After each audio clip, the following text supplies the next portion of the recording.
नमस्कार, मैं अमित कुमार, लाइव भारत के लिए। और आज हमारे साथ हैं राजकुमारी यादव जी, जो कि आम आदमी पार्टी से पहली महिला प्रत्याशी रही हैं नगरपालिका चुनाव के लिए। और ये अलग बात है कि उनको हार का सामना करना पड़ा, लेकिन पहली महिला हैं जिन्होंने ये कारनामा करके दिखाया और आम आदमी पार्टी की तरफ से उन्होंने चुनाव लड़ा।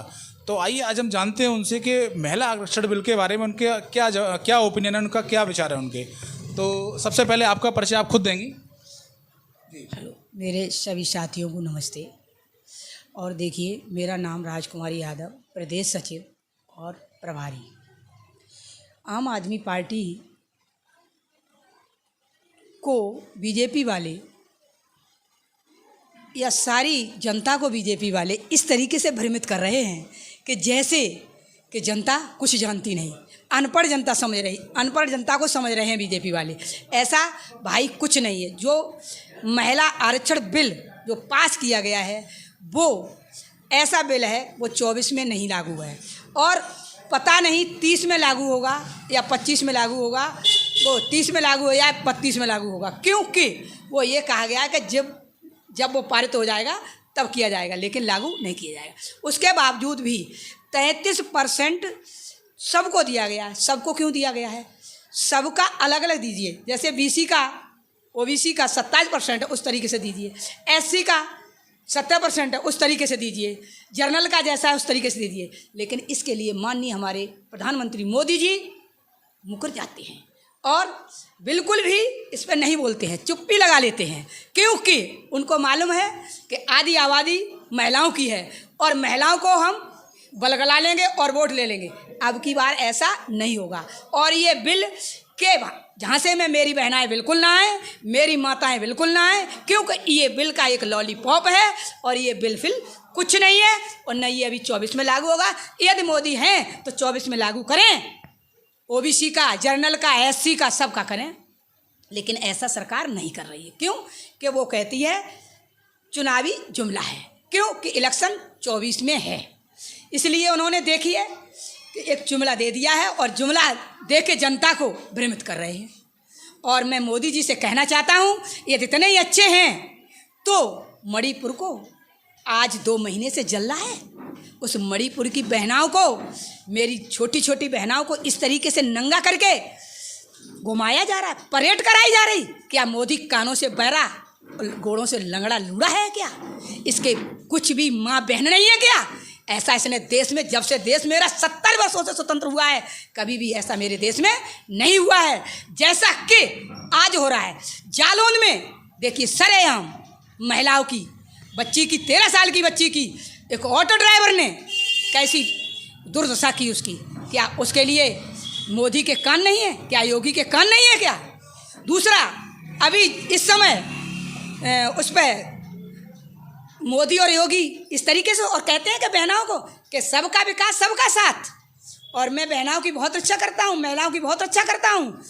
महिलाओं की तुम रक्षा करते या सुरक्षा करते तो इतने बलात्कार कभी भी किसी भी सरकार में नहीं हुए। 5 साल की, 13 साल की, 11 साल की बच्चियों के, और बीजेपी के नेता कर रहे हैं।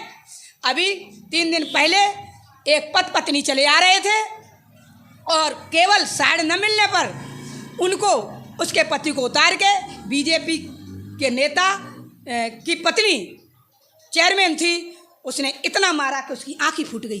क्या उसके लिए बिल्डोजर नहीं है बीजेपी का? उसके लिए योगी जी हमारे सो रहे हैं क्या?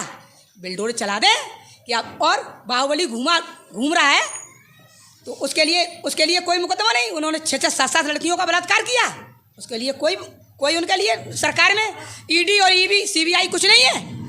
माननीय नरेंद्र मोदी जी, ये जुमला करना छोड़ दो, न वरना 24 में तुम्हें कुर्सी से खींच लिया जाएगा। और इतनी इन बहनों की दुर्दशा करा रहे हैं आप, ऐसा कभी नहीं हुआ था। चलिए, बिल्कुल आपने सही बताया, ये महिलाओं के साथ और ये अत्याचार तो हो रहे हैं, लेकिन महिलाओं को जो आरक्षण दिया जा रहा है इससे कुछ तो महिलाओं में सुधार होगा, कुछ तो उनके लिए राहत मिलेगी। आप क्या सोचती हैं इस बारे में, और आपको ऐसा क्यों लग रहा है कि ये लॉलीपॉप है? देखिए, मुझको ऐसा लग रहा है कि अभी हमारे यहाँ 90 से ज़्यादा सोशियो में वो किए गए, उसमें किसी ओबीसी, केवल 3 ओबीसी वालों को जगह मिली। क्या उनमें और जगह नहीं मिल सकती? मुझको ऐसा लग रहा है कि वास्तव में ये 24 में लागू होता तो हमारे महिलाओं को कोई फायदा था। जब 24 में लागू नहीं, इसका पता ही नहीं कि 30 में लागू होगा कि 32 में लागू होगा। इसलिए हमको जुमला पक्का जुमला है, पक्का जुमला है और पक्का झूठा। माननीय नरेंद्र मोदी जी पक्का झूठा प्रधानमंत्री है। इतना झूठ बोलने वाला कोई प्रधानमंत्री आज दिन तक देश में पैदा नहीं हुआ है। चलिए ठीक है, अगर मान लेते हैं कि ये 2024 में भी लागू नहीं होगा, लेकिन अगर मान लें कि हो गया अगर लागू, तो महिलाओं को क्या क्या सुविधाएं मिलेंगी और क्या क्या उनको आरक्षण में लाभ होंगे? देखिए, हमको तो कुछ दिख नहीं रहा है, क्योंकि 33 में कितनी आ जाएंगी भाई? सबका जैसे 27 ओबीसी है और 17 एससी है और बाकी सब जनरल है, तो इस तरीके से सबकी मिला के 33% में कितनी महिलाएं आ जाएंगी बताइए आप। इसलिए ये वास्तव में जुमला है, महिलाओं को रिझाने वाली बात है, क्योंकि महिला एक बहुत भोली भाली जाति होती है। उसको किसी भी तरीके से बहला फुसला लेते हैं लोग।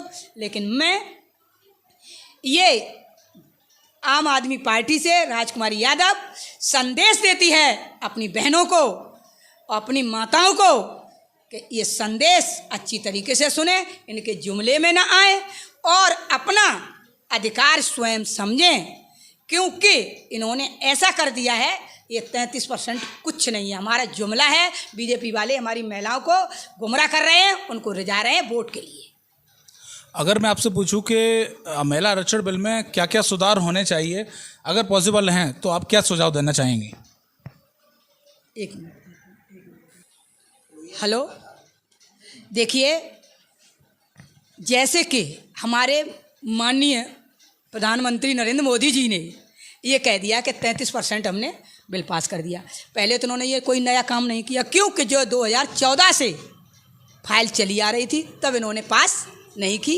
अब देखा कि 24 नज़दीक आ गई और उसको उन्होंने कि मैंने 33% दिया। देखिए, बिहार में जाति जनगणना करा के तब उन्होंने आरक्षण दिया है, और इस तरीके से मेरे यहाँ जाति जनगणना कराई जाए और ओबीसी को 60% आरक्षण मिले तो मेरी महिलाओं को और माताओं को लाभ होगा, अन्यथा कोई लाभ इससे नहीं है। बहुत बढ़िया। तो ये थी हमारे साथ राजकुमारी यादव जी, जो कि आम आदमी पार्टी की सक्रिय कार्यकर्ता और सक्रिय पदाधिकारी हैं, और उनके आपने बहुत ज्वलनशील विचार सुने और बिल्कुल ही उन्होंने बिल्कुल स्पष्ट कर दिया है कि महिलाओं को आरक्षण में क्या क्या सुधार होने चाहिए, और ये बिल्कुल अगर हो सकते हैं तो मैं भी यही चाहूँगा कि सरकार को ये सब ध्यान में रखते हुए उनको ज़रूर बदलाव लाने चाहिए। मैं अमित कुमार, लाइव भारत के लिए अपने सहयोगी अमित कुमार गुप्ता के साथ।